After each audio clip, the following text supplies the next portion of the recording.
the epicenter of Kerala politics seems to have become Sabarimala and Lord Ayyappa. In the backdrop, Vasudha, against the backdrop of that conference, rival conference between the LDF government and the BJP over Lord Ayyappa, now the big controversy is, where did 4.5 kilos of gold from the doors of Sabarimala vanish?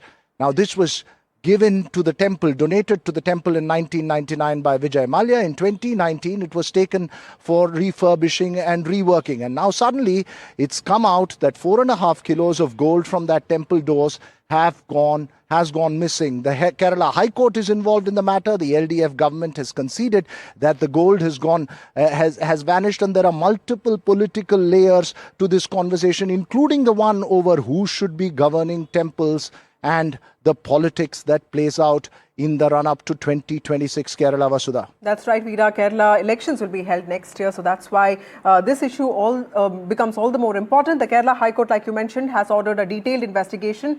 It has instructed seizure of all related records, raising questions about accountability within the Travancore Devasam Board and also the state government. Now, the magnitude of the missing gold, which is reportedly several kilograms, like you mentioned, and lapses in documentation have also fueled demands for an independent inquiry and stern action. Through some middlemen, somebody robbed more than 5 kilos. At the primary finding, it is more than 5 kilos was lost.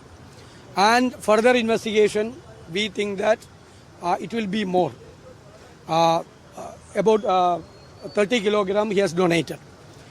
The Devasam Board and the government knew this matter 2022 itself, but they have not initiated any criminal proceedings against the concerned persons. Now this is a serious matter. Our demand is that it has to be investigated by the Central Bureau of Investigation under the supervision of the Honorable High Court of Kerala.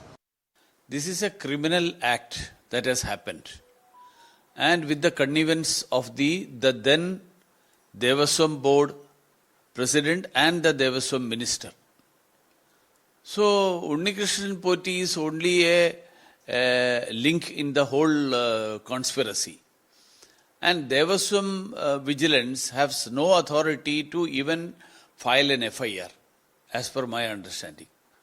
So that's why we are demanding that a CBI inquiry is the only option to bring out the real conspiracy and the culprits behind the whole act.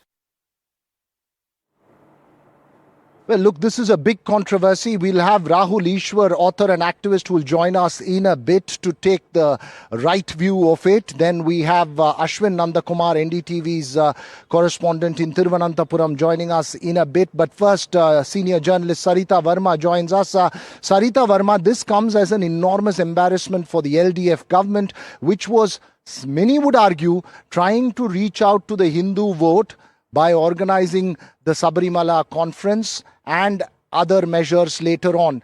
How much of a setback is this entire controversy going to be for the LDF, and where do you see this playing out in the run-up to 2026 Kerala? Yeah, interestingly, Sabarimala has always been a hub of controversies, usually on the basis of religion, of democracy, religion, and gender issues. But this time, for a change, it has been the Devasam Board, which is part of the government, which is accused of graft or connivance in graft of probably allegedly taking away part of the gold cladding of the Dwarapalaga, that is the doorkeeping deities of Sabarimala shrine, of the sanctum sanctorum of the Sabarimala shrine. Now, this is going to be religiously, politically, and at the prima facie, even a corruption issue is also is likely to play out, but much would depend. But now that High Court bench has stepped in with a probe of its own, much would depend on what kind of issues that it brings up. So far, All right, it important. has. No. I'm sorry to interrupt you, Sarita Verma. Let me just go across to my colleague Ashwin Nandakumar, who's been tracking this as well, because there are multiple dimensions to this controversy. One is the immediate face-off between the LDF and the BJP, Ashwin Nandakumar, but the other is also how the Sabarimala temple and the temples in general are governed in Kerala and administered in Kerala. There would be multiple questions raised post this controversy, and one that would definitely have political ramifications and dimensions. Put this in an overview for us in terms of the impact this would have on the ground. Veera, in fact, Kerala is governed, temples are governed by Devasam boards. There are primarily 5 Devasam boards. 3 are major ones, the Travancore Devasam board, Cochin and Malabar. Now, the particular Devasam board which takes care of Sabarimala has over 1,200 plus main temples and around 1,400 other temples, essentially around 3,000 temples under it. Altogether, this is the administration that has been governed by the Travancore Devasam board. Now, remember, the Travancore Devasam board, all the appointments are made by the government. Now, when you look into this issue as a whole, there is a lot of lapses which the government itself has admitted. Today, the Devasam Minister, V.N. Vasavan, has in fact admitted there has been a major administrative lapse in terms of looking at this, because the government cannot shy away from it, because the reason is such a big structure was taken out of one of the biggest temples, one of the biggest revenue-making temples in Kerala, right. And the government does not have Mahasar, no reports, no judicial bodies were informed about it, and all these issues are going to bite the government, which has been trying to woo the voters in Kerala. So that's a very important point, Rahul Ishwar. This clearly points to a deeper network of complicity. There are clearly some systemic failings. At a time like this, like Veera also pointed out, there's this larger question of who really should govern temples. Is that something that we should all be thinking now?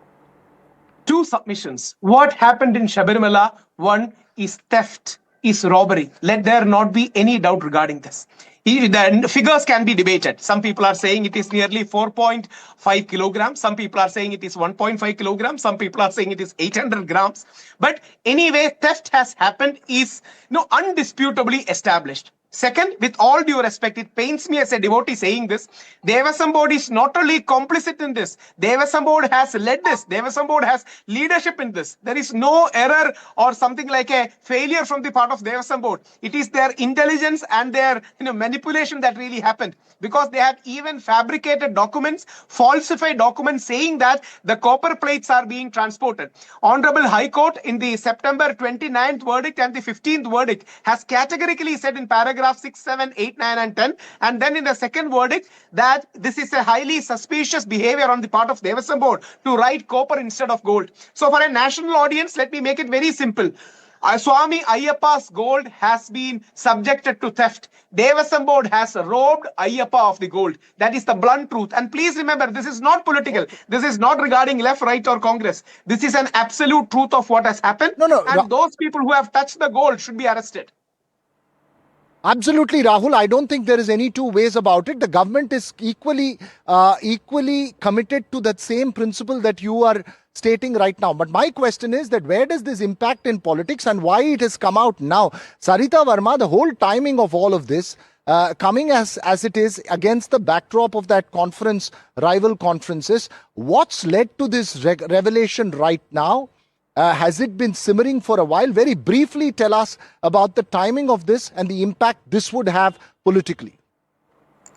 The timing is significant in another way, because today the High Court has made a deadline of 1 month for the report to be given confidentially to the government. So from tomorrow, this discussion is not possible, because whatever is comes out of the investigation will be secret and presented directly to the court. But after 1 month, when the report comes out, we will know whether there were some officials are blamed for omission or commission. whether they are partners in this mishap, in this, they are only have only omitted to do it. But that time, No, it's an important point that you're that will making be there. precisely What the investigators what the investigators will find out would be very, very important. Ashwin, very, very briefly, we're completely out of time. Just tell us what you're hearing from the investigators so far. Has there been any kind of reports so far, or everything begins afresh right now? The DPH Venkatesh has been given in charge. He's a very prolific investigator, high informed police officer. He has been given in charge by the court. While that will go on, the BJP and the Congress is demanding a CBI probe because there are some aspects of this entire case that demands a central agency to look into it. That is going to continue from the times to come. That is what is going to be interesting. And especially it has come back to haunt the current government because Sabarimala was a point of discussion in the last elections. And certainly, interestingly and coincidentally, it is going to become a point of contention in the upcoming elections also. We'll trust you to get us the latest as far as the politics and the investigations concerned into the missing gold of Lord Ayyappa from Sabarimala. But thanks to Rahul Ishwar, Sarita Verma and Ashwin for joining us here this evening.